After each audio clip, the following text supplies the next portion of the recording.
Hi ma'am, welcome back. This video is video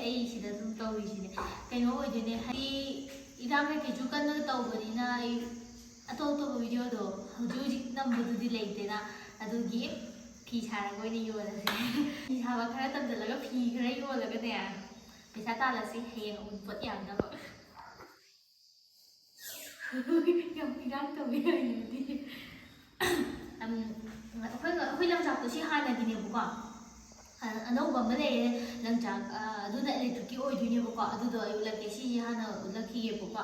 Si je khoi ma na si Phi asung ne lang asung ne bu ko. Phanek ti si gi ma chu sumai na sa gra ba ni bu ko. Si na ka no oi ba ne. Khoi ma do Phi asung sa na Phi do ai heng no la kan da la ki sa ba gi ko. Adu gi oi na duga si na di lang ne bu ko. Phanek tu na sa ba loi gra ba ne to du la ke du so. Do si na thai na gi tareng ne bu ko. Hauji ki electric ma le du so la ke. Mayam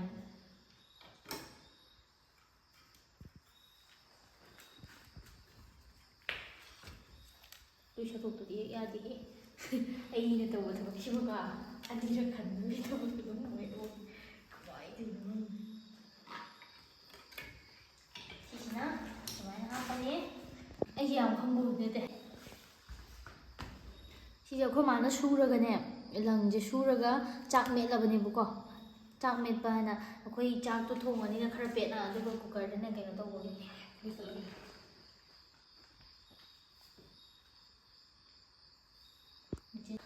mà chín tôi lấy nó qua ai chị đây á tin tên thắc rồi tin thắc cái gì hả chị không video nữa cái nữa boleh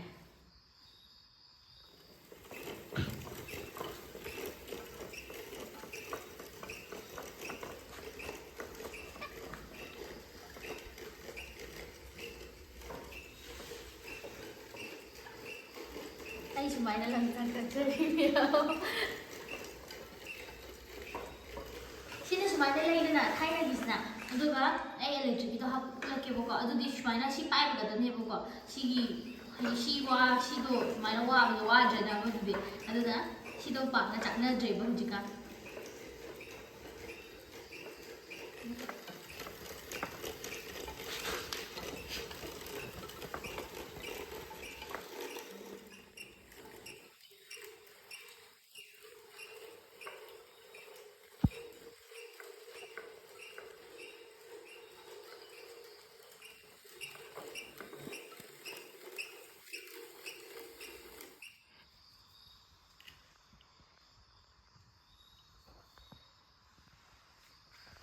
The Dermaco 2% Niacinamide Hydrating BB Cream. Quick skin se dewy and even tone uheleva. The Dermaco has empowered 10,000 students this year with their Young Scientist initiative. Every time you buy from them, they will link your order to a child that they have to educate along with booming. All the products by Dermaco are fragrance free. Sigi BB Cream se SPF 30+ nebuko. Aduna it helps us to protect from sunlight. Sigi Niacinamide sina helps in reducing acne marks and spots and even out the skin tone. Sigi cream se lightweight oeba adutana non-gushy formula, fragrance free, designed by dermatologist, safe and effective. Aduga recommended uses in everyday oeba. I description the link hapcharam ki Amazon Nika Flipkart ki link is loina fang bigani shigi product se 20% off ang nabagi damag sigi coupon code is na biyo mayam so.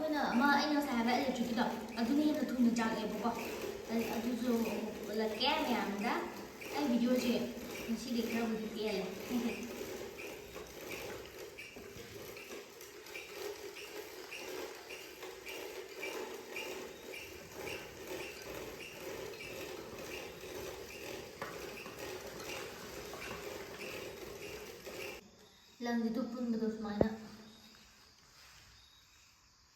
pulang pergi capek ada pak.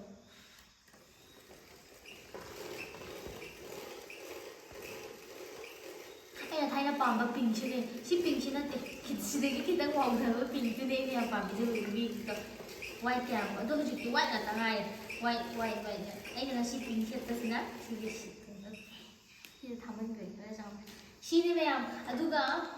Si chakwa re na ko ado ay electric ito laki mo ko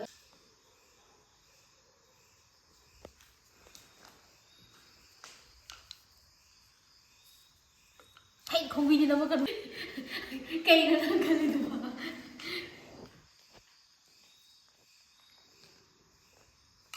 ꯂꯩꯔꯦ ꯑꯗꯣ ꯑꯩ ꯏꯂꯦꯛꯇ꯭ꯔꯤꯛꯀꯤ two ꯃꯌꯥꯝ ꯁꯤꯁꯤ ꯂꯩꯔꯦꯅꯀꯣ ꯁꯤꯁꯤꯅ ꯈꯨꯈꯦꯜꯂꯁꯤ ꯌꯦꯡꯉꯣ ꯁꯤꯅ ꯊꯥꯏꯅꯒꯤ ꯁꯤꯅ ꯍꯧꯖꯤꯛ ꯃꯣꯏ ꯍꯧꯖꯤꯛꯀꯥꯟꯒꯤꯗꯣ ꯁꯤꯁꯤꯗ ꯇꯧꯔꯒ ꯁꯤꯗ ꯀꯩꯅꯣ ꯍꯥꯞꯄꯒ ꯆꯥꯗꯣꯏꯅꯦ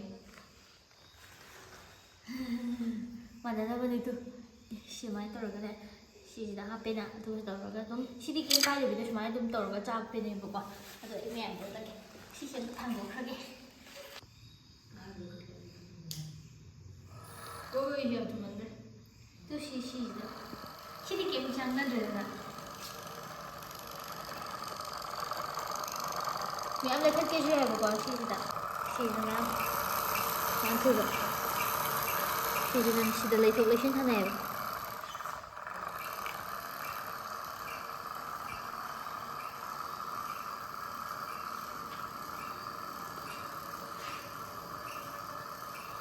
ꯍꯧꯖꯤꯛꯀꯥꯟꯁꯤꯗ ꯊꯕꯛ ꯊꯨꯕ ꯑꯃꯁꯤꯅ ꯈꯨꯠ ꯑꯅꯤꯃꯛ ꯋꯥꯕ ꯁꯤꯁꯤꯅ ꯑꯃꯇꯪ ꯋꯥꯕ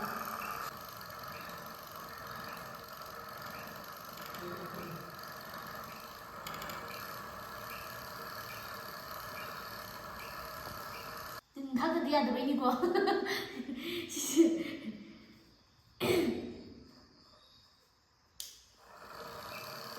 ꯑꯣ ꯁꯣꯔꯤ ꯃꯄꯥꯟꯗ ꯈꯤꯇꯪ ꯍꯦꯟꯖꯜꯂꯨꯕꯒꯤ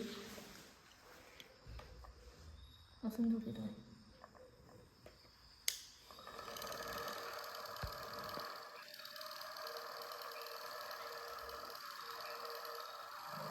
ꯁꯤꯅ ꯍꯦꯟꯅꯗꯤ ꯌꯥꯝꯁꯨ ꯊꯨꯕ ꯑꯗꯒꯤ ꯋꯥꯁꯨ ꯋꯥꯗꯕ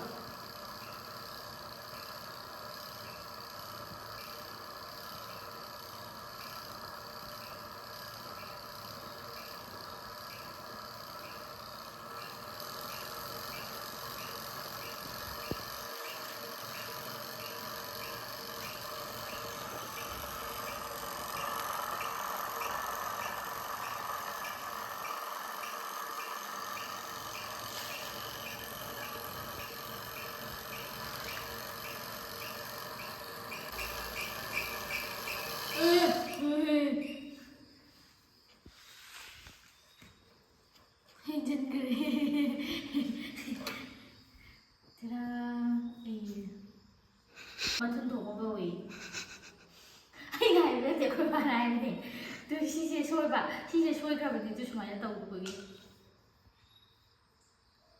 ꯃꯤꯋꯥ ꯇꯥꯐꯝ ꯑꯝꯇ ꯂꯩ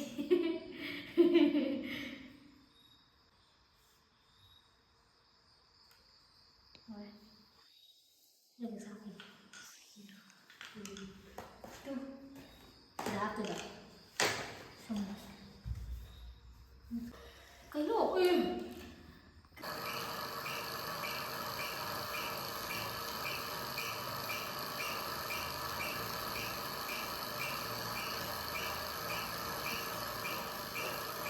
ꯌꯥꯝ ꯅꯨꯡꯉꯥꯏꯇ꯭ꯔꯦ ꯆꯥꯏꯁꯦ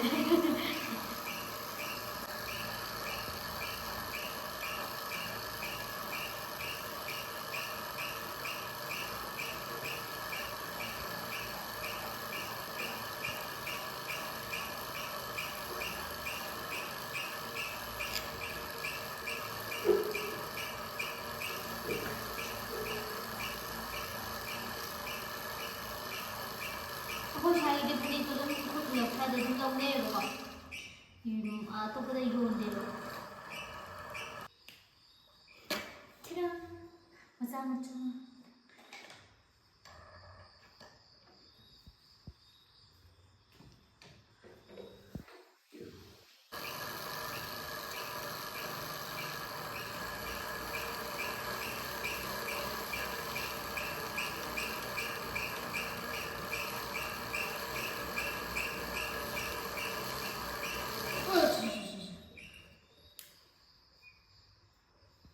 ꯁꯤꯁꯤꯁꯨ ꯑꯃꯨꯛ ꯌꯥꯗ꯭ꯔꯦ ꯉꯁꯤꯒꯤ ꯑꯅꯤꯔꯛꯇꯤ ꯁꯨꯔꯦ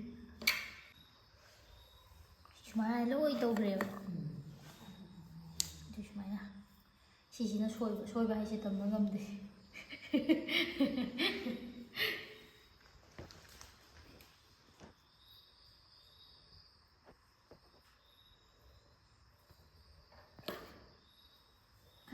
ꯑꯩꯅ ꯁꯤꯗ ꯎꯪꯕꯗꯣ ꯑꯗꯨꯅ ꯊꯨꯖꯟꯈꯤꯕꯒꯤꯅꯦ ꯖꯔ ꯇꯧꯕ ꯑꯗꯨꯒꯤꯅꯦ ꯁꯣꯏꯔꯤꯕꯁꯦ ꯀꯩꯒꯤꯅꯣ ꯅꯣꯏꯁꯦ ꯈꯪꯕ꯭ꯔꯥ